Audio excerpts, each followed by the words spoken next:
नमस्कार, मेरा नाम पवन शुक्ला है। आप देख रहे हैं एनी न्यूज भारत। इस समय मैं मौजूद हूं सिलीगुड़ी में राना घाट के सांसद जगन्नाथ सरकार के पास।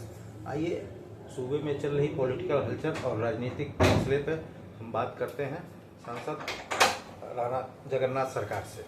राना इंट्रोलोकेटर को लेके जो बातें चल रही है, घमासान चल रहा है मीडिया से लेके और ममता बनर्जी के बीच में, क्या यह राज्य बनाने के लिए पहली सीढ़ी है क्या?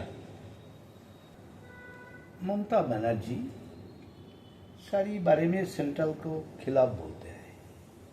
ये इनके जो मंशा है, देश को जो खिलाफ काम करते हैं, देश के साथ गद्दारी काम करते हैं, उनका सपोर्ट देके वोटर बनाना उनका पूरा लक्ष्य है। इसलिए वोट बैंक बनाने के लिए पहले से पावर में सत्ता में आने के बाद यही प्रयास किया।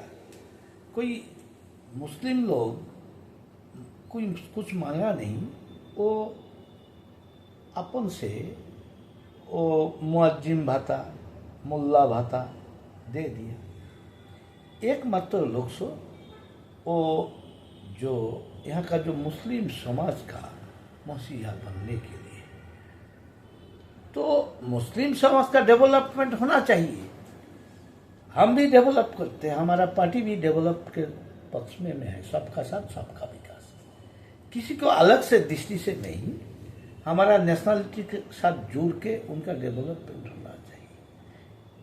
अभी ममता जो कर रहा है, उनका मकसद था पीएम बनने के लिए।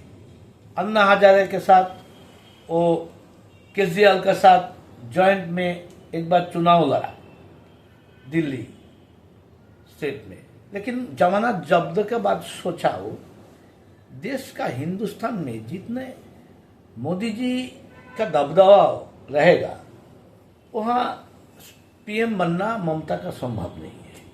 इसलिए वो ममता ने बांग्लादेश आदमी को पक्षवा में लेकर पाकिस्तान बनाने के लालच देकर देश के खिलाफ जितने हैं जंगी जमात है, वो जो देश के खिलाफ, हिंदुस्तान के खिलाफ जितने हैं, उनका मदद करके वोट बैंक बना के वो चुनाव जीतने के लिए हमेशा मकसद है।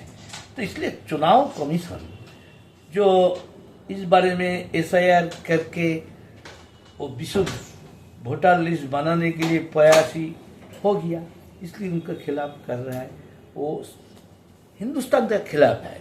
इसलिए अगले दिन ममता ने 72 बांग्लादेश लेकर इस्लामिक कंट्री बनाने के लिए वो ऐसा कर रहा है। तो उनका मकसद यही है, देश का खिलाफ है। अच्छा, एक सबसे बड़ा सवाल है, अभिषेक बनर्जी जी ने अभी एक बयान दिया है कि बांग्लादेश की सीमाएं आपका पश्चिम बंगाल, गुवाहाटी, शिलोंग, त्रिपुरा, ये सारे जगह से जुड़ती है, लेकिन एसआईआर सिर्फ यहीं क्यों? देखिए, असम में, त्रिपुरा में उधर तो हो गया काम, लिस्ट में कोई इतने गड़बड़ी नहीं है।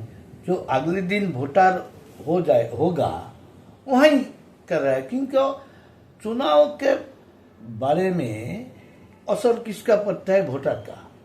तो इसलिए जहाँ जहाँ चुनाव होगा अगले दिन होगा। अभी भी तो बिहार में हो रहा है, वहाँ एसआईआर हो गया पहले, उसके बाद बंगाल में होगा।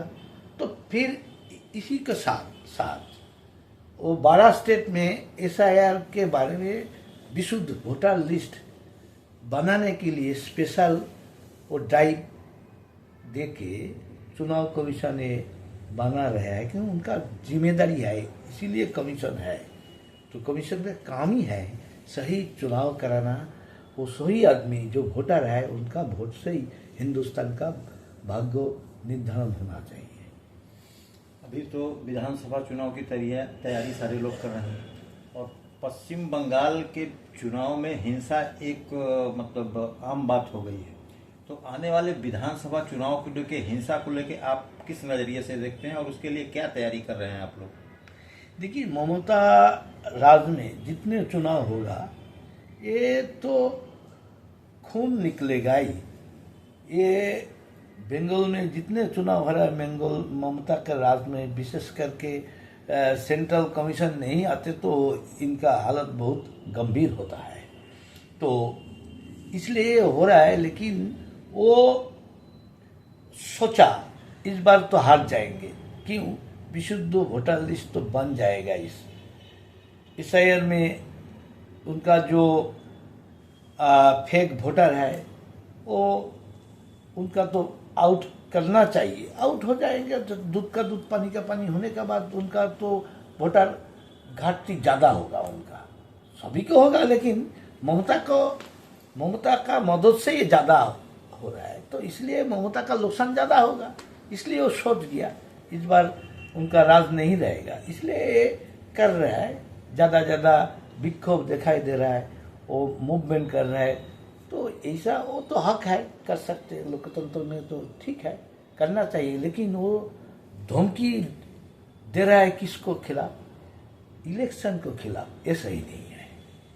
सोचने के लिए जनता का पास जाना ठीक है, धमकी बीएलओ को दे रहा है, वो तो कमीशन का एक पार्ट है। तो क्यों ऐसा दे रहा है?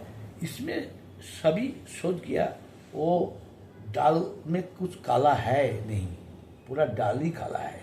अर्थात दाल में कुछ काला तो अलग स्टेट में है, तो कोई खिलाफ नहीं कर रहा है। ये पूरा दाल, सारी दाल ही काला है, इसलिए वो इतना खिलाफ मूवमेंट कर रहा है। अभी जैसे एक अलीपुर द्वार से खबर आई है कि बीएलओ की नियुक्ति में जो जिला निर्वाचन अधिकारी हैं उसमें काफ़ी धांधली हो रही है, और जितने बीएलओ नियुक्त हो रहे हैं वो मैक्सिमम तृणमूल कैडर के हैं। इससे आप लोग कैसे निपटेंगे? ये तो कोशिश करेंगे ही, क्यों? वो जानबूझ के रिक्रूटमेंट तो उनका हक में है कि यहाँ का जो प्रशासन उनका ही है ज़्यादा, वही तो सब कमीशन के पास जाके काम कर रहा है। तो अभी कोई कमीशन को तो खिलाफ मामला दर्ज होना चाहिए, वो सस्पेंड तो कर दिया, लेकिन तब भी इतना डरा के धमका के अपना पक्ष में काम कराने के लिए कोशिश कर रहे। इसलिए जो डायरेक्ट पॉलिटिक्स करते हैं उनको वो दे के वो ये जिम्मेदारी दे दिया जाना। टीएमसी के साथ जो बीएलओ है उनका ही पहले दिया। टीचर है, जिस तरफ नौकरी से वो चुन के लिया, चुनने के तरीका वो टीएमसी देख के ही ज़्यादा जिम्मेदारी दे दिया। तो उनका हाथ में तो एकदम निरपेक्ष लिस्ट बनना संभव नहीं है, तो कुछ ना कुछ गड़बड़ी करेगा ही। तो प्रशासन का, कमीशन का बहुत सतर्क रहना चाहिए। वो जो इसके खिलाफ आज आवाज़ उठ रहा है, जो लिस्टेड हो गया, ये टीएमसी के जिम्मेदारी है, उनको वहाँ से हटाना चाहिए। हटा के कोई पॉलिटिकल काला जिसके पास नहीं है उनका फिर रिक्रूट करना चाहिए। एक सबसे बड़ा सवाल है कि अभी पश्चिम बंगाल में बड़ी आपदा आई थी जिसमें करीब 24 लोग मारे गए थे, और उत्तर बंगाल से लेकर पहाड़ तक पूरा क्षतिग्रस्त बहुत ज़्यादा हुआ था। ऐसी स्थिति में बाढ़ का जायजा लेने के लिए मालदा के सांसद खगेन मुर्मू और विधायक शंकर घोष दोनों लोग गए हुए थे माल बाजार डुअर्स में।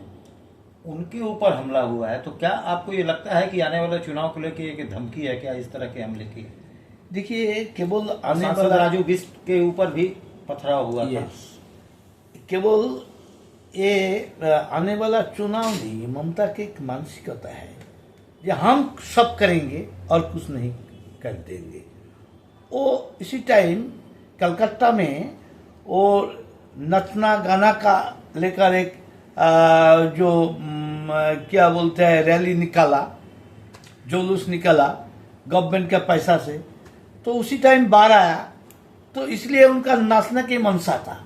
वो सबसे बड़ा नाचने वाली है, गाने वाली है। वो संध्या मुखोपाध्याय भी उनका पास गान लिखते, गाना सुनते, तो ऐसे सुनते थे। वो बोला तो इनका मानसिकता सब कुछ अकेला ही कर सकते और कुछ नहीं करेगा। तो खगेन मुर्मू भाजपा का है, उनका पार्टी का नहीं है। और हमारा भाजपा का जो स्टेट प्रेसिडेंट, वो पहले उत्तर बंग जाके सेवा के लिए गया, एमएलए भी गया, तो उनका नाराजी था। इसलिए पुलिस देके, गुंडागर्दी भेज के, पुलिस प्रोटेक्शन देके उनका हमला किया। ये उनका स्वलोतांत्रिक मानसिकता है। ममता ने लोकतंत्र मानती नहीं, तो इसलिए उनका जो मानसिकता है, इसलिए ऐसा किया। अच्छा, एक सबसे अहम सवाल ये है कि पश्चिम बंगाल में तो आप लोग पूरी तरह से हावी हैं। साउथ बंगाल को लेके आप लोग क्या उम्मीद रखते हैं कि साउथ बंगाल में चुनाव को लेके कैसी तैयारी करेंगे आप लोग? देखिए, बंगाल में बहुत, कलकत्ता में विशेष करके वो एक देश खिलाफी आदमी ज़्यादा है, रोहिंग्या ज़्यादा है। उनका मैदान में नमा के आर्म्स दे के बड़ा बड़ा फ्लैट है, जेंटलमैन है, वहाँ बम मार के डरा के वोट नहीं देते। वही आदमी जो बम गिराया वो आके बूथ दखल करके छापा मार के उनका वोट डालते। इसलिए साउथ बंगाल का रिजल्ट ऐसा कम ही होता है। तो इस बार SIR होने के बाद SIR नहीं, उनका कम से कम वो डिटेंशन कैंप में रखना चाहिए, तब तो वो गुंडागर्दी नहीं कर सकते। और 356 लगा के चुनाव करें तो अच्छा होगा। कमीशन का काम में जो मूवमेंट हो रहा है, खिलाफी काम कर रहा है, तो कमीशन का इस बारे में सोचना चाहिए। बेंगलुरु में कमीशन कैसे काम करेंगे? ममता राज में संभव नहीं है।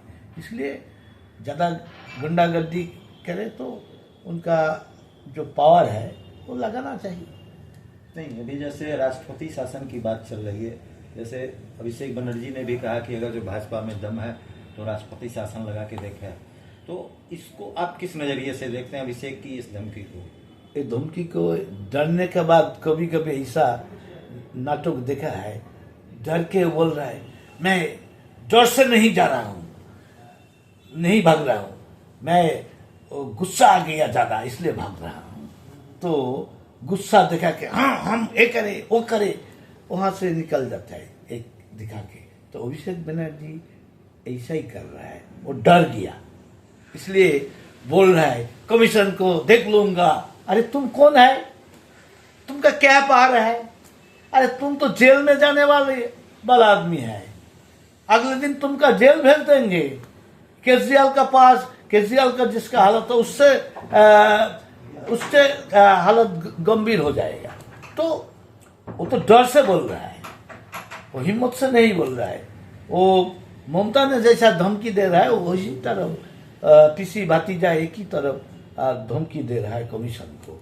ये सही नहीं है, ये उनका पार्टी का आदत ही ऐसा है, इसलिए कर रहा है। चलिए, धन्यवाद सांसद महोदय, धन्यवाद आपको भी।